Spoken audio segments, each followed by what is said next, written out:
Oke, halo everyone. Selamat pagi ya. Assalamualaikum warahmatullahi wabarakatuh. Bertemu lagi dengan saya ya, Yesi Rahma. Eh, Kembali lagi di channel saya terkait research, writing, and kind of stuff. So today, hari ini kita akan sedikit membreakdown atau sedikit mendefinisikan apa yang harus ada di introduction atau di latar belakang di semua karya ilmiah ya, bisa jadi skripsi, bisa jadi paper gitu ya, atau bisa jadi working paper dan lain-lain. Apapun karya ilmiah, biasanya mereka mengikuti alur seperti ini.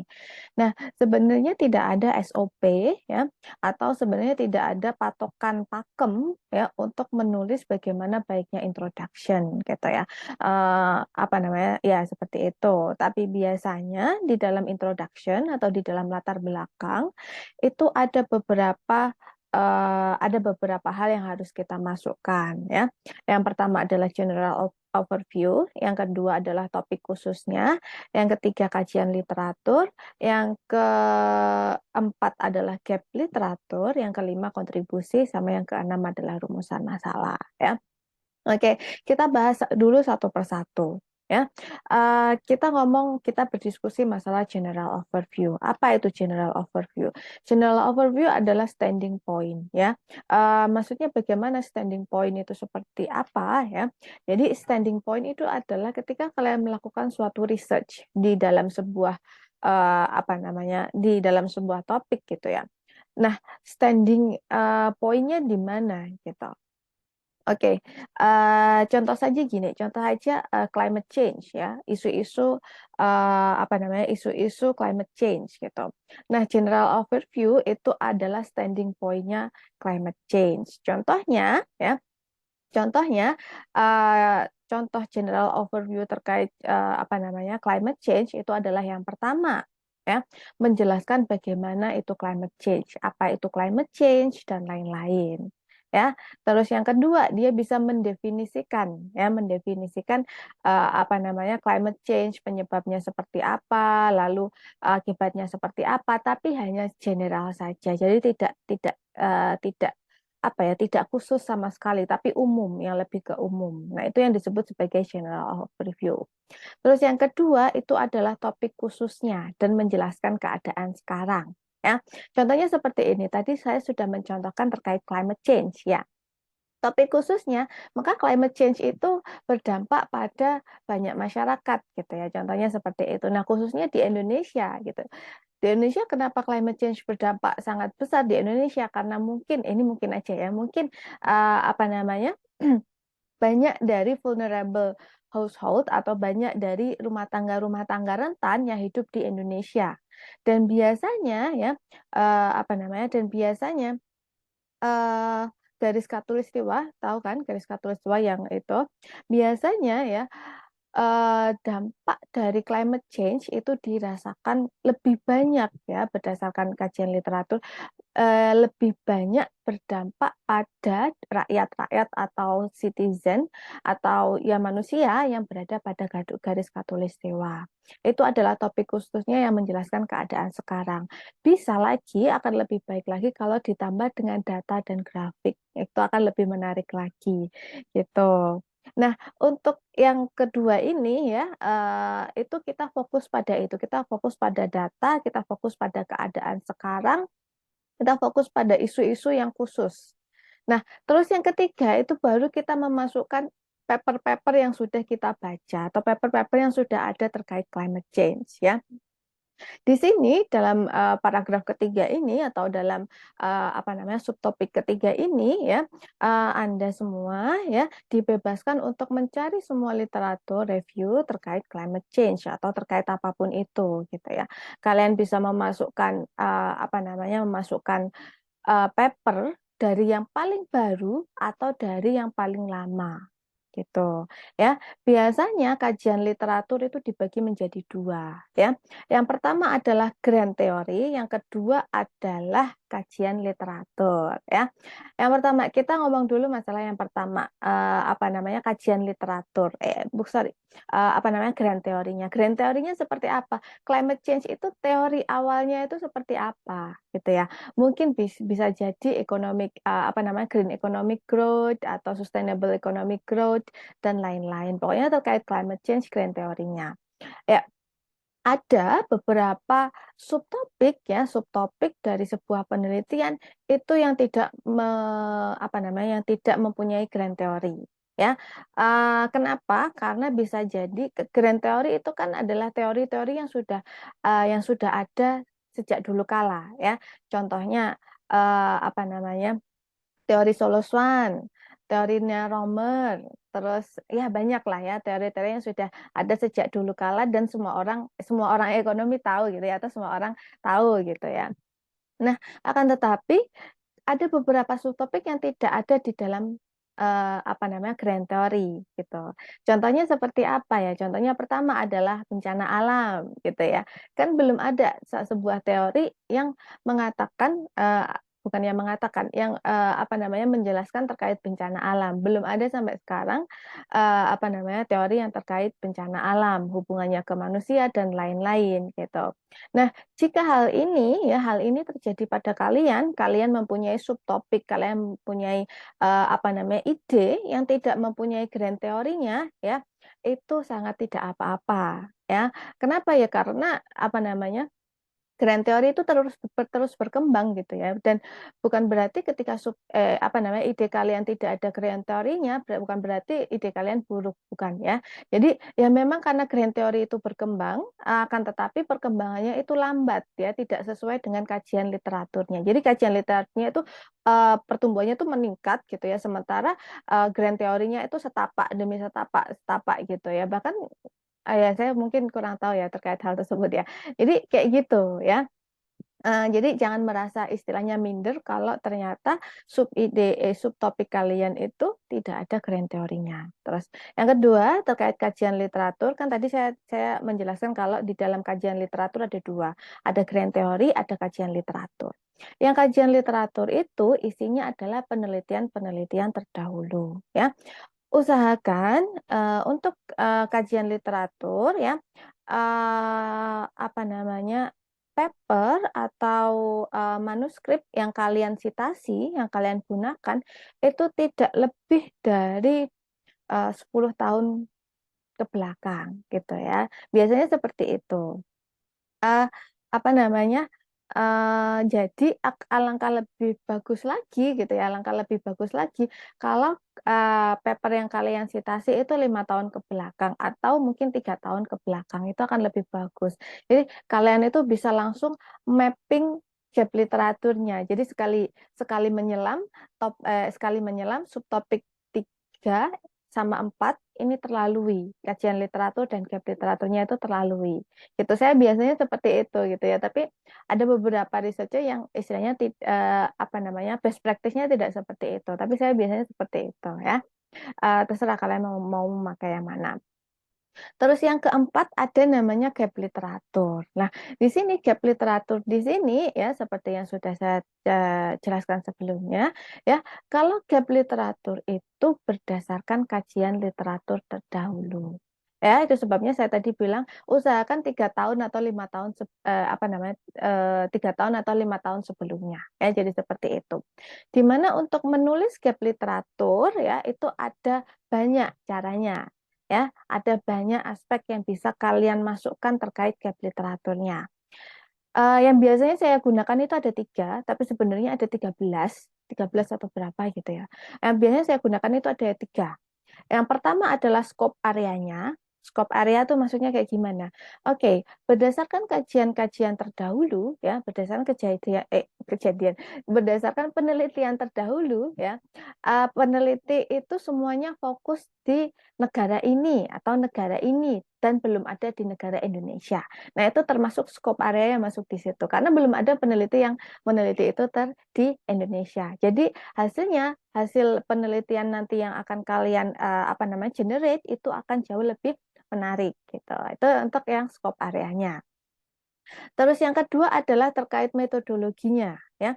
Metodologi kan ada banyak dan satu data itu bisa dibuat beberapa metodologi. Ya, contohnya data time series ya. Data time series bisa bisa dipakai OLS yang paling sederhana, bisa dipakai VAR, bisa dipakai apa namanya ARDL, bisa dipakai ECM dan lain-lain gitu. Nah, itu yang disebut sebagai gap gap gap apa namanya? Gap literatur terkait metodologis ya. Metodologi. Artinya penelitian terdahulunya belum memakai itu dan Anda memakai itu. Ya. Jadi hasilnya bisa jadi berbeda dengan kajian literatur yang sebelumnya. Ya. Terus yang ketiga adalah hasilnya. Ya, ini adalah yang menurut saya yang paling penting dibandingkan dengan apa namanya istilahnya gap literatur yang lain gitu. Contoh hasil yang bisa dijadikan sebagai gap literatur itu adalah contohnya seperti ini. Oke, climate change berdampak pada kesejahteraan masyarakat.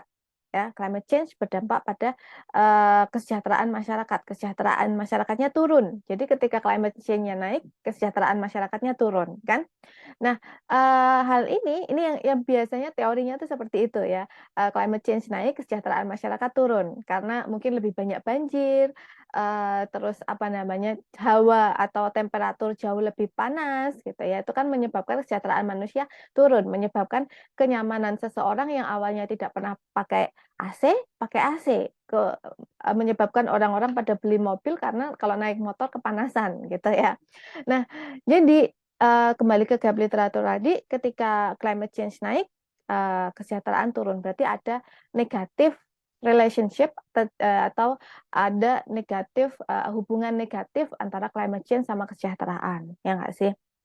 Nah, kalau gap literatur terkait hasil bisa jadi ya, kalau di negara ini, kalau contohnya di negara Malaysia, ketika apa namanya, ketika climate change naik, kesejahteraan masyarakatnya turun. Begitu juga di Indonesia, mungkin ya, mungkin. Ketika apa climate change-nya naik, kesejahteraannya turun. Akan tetapi apakah sama ketika hal tersebut terjadi di negara-negara maju? Contohnya di Jepang atau mungkin di Singapura atau mungkin di mana ya di mana itu yang kalian sebutkan negara maju gitu. Apakah ketika climate change-nya naik, kesejahteraannya turun dan itu signifikan? Nah, itu kan terdapat perbedaan hasil ya. Mungkin kalau di negara maju karena mereka sudah support apa namanya infrastrukturnya ya, infrastrukturnya. Jadi ketika climate change-nya naik, kesejahteraannya ya mungkin turun tapi nggak akan signifikan gitu ya.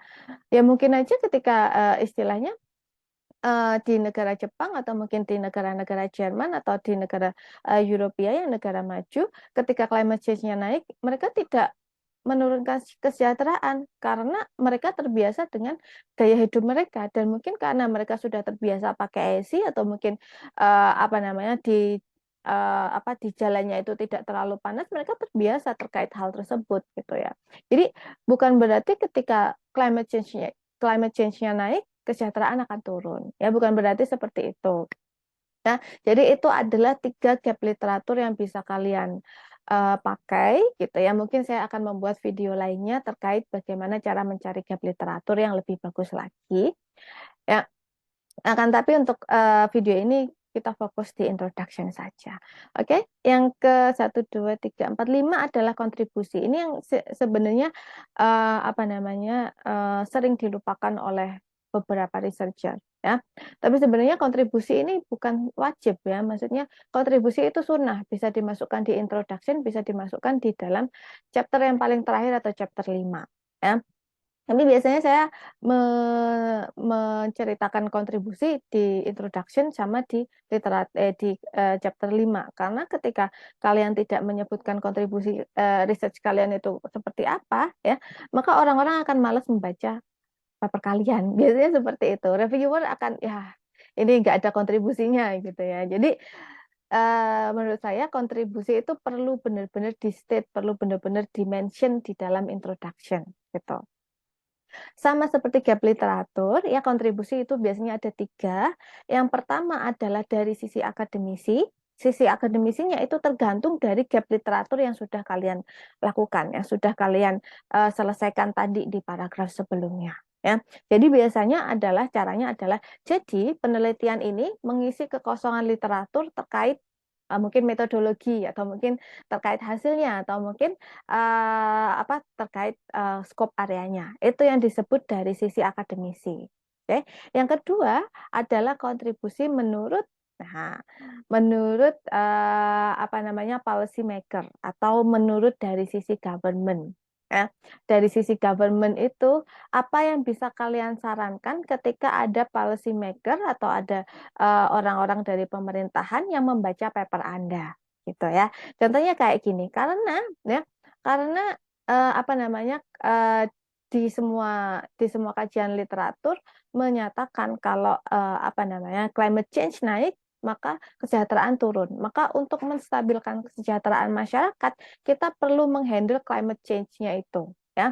Kita perlu menghandle climate change isunya itu kayak gimana. Nah, maka kalian bisa menyarankan, ya. Biasanya tapi di kontribusi ini kalian tidak menyarankan seutuhnya. Di sini biasanya saya men-share hopefully gitu ya. Mereka kan belum baca dari awal sampai akhir kan.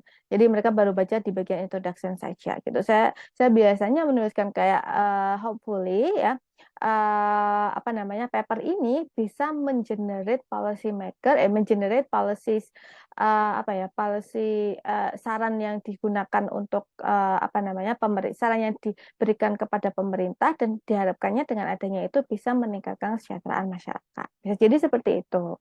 Ya, jadi kalau untuk kontribusi di sini kalian jangan nge-state detailsnya ya, spill detailnya itu di chapter 5. Tapi di sini kalian hanya menerangkan, oke, secara garis besar paper ini bisa berkontribusi pada kebijakan pemerintah terkait ini, gitu. Terus yang ketiga, yang terakhir adalah terkait rumusan masalah ya. Ini yang paling penting dibandingkan semuanya. Ya, ini istilahnya gongnya. Ini adalah poinnya yang harus kalian ambil ya. Jadi dari awal, dari tadi yang pertama ini sampai rumusan masalah itu harus inline, istilahnya harus ada benang merahnya. Jangan bilang ke general overview terkait climate change, topik khususnya terkait unemployment, kajian literaturnya terkait poverty dan lain sebagainya. Enggak kayak gitu ya, semuanya harus inline ya. Nah, rumusan masalah di sini itu dia istilahnya menyimpulkan dari general overview sampai kontribusi ya. Biasanya saya menulis seperti ini. Jadi paper ini ya atau jadi studi ini akan menjelaskan ya secara empiris atau secara teori terkait hubungan antara variabel ini dan variabel ini atau variabel climate change dan variabel kesejahteraan masyarakat. Tuh, itu gongnya di situ dengan menggunakan ya metodologi bla bla bla dan dengan menggunakan data bla bla bla yang diambil dari bla bla bla. Biasanya seperti itu. Itu sudah ketika kalian nurut dari general overview sampai rumusan masalahnya seperti ini, dan ketika sudah inline semua, introduction kalian akan sangat jauh lebih bagus lagi. Oke. Ya, baik, mungkin itu saja terkait introduction. Nanti selanjutnya saya akan menjelaskan terkait kajian literatur dan sampai selesai. Tapi untuk video kali ini kita cukupkan saja terkait introduction. Oke, semoga yang saya share hari ini bisa bermanfaat untuk kalian ya, bisa positif bisa juga negatif. Ya saya harap itu positif, tapi ya anyways. Selamat pagi dan assalamualaikum warahmatullahi wabarakatuh.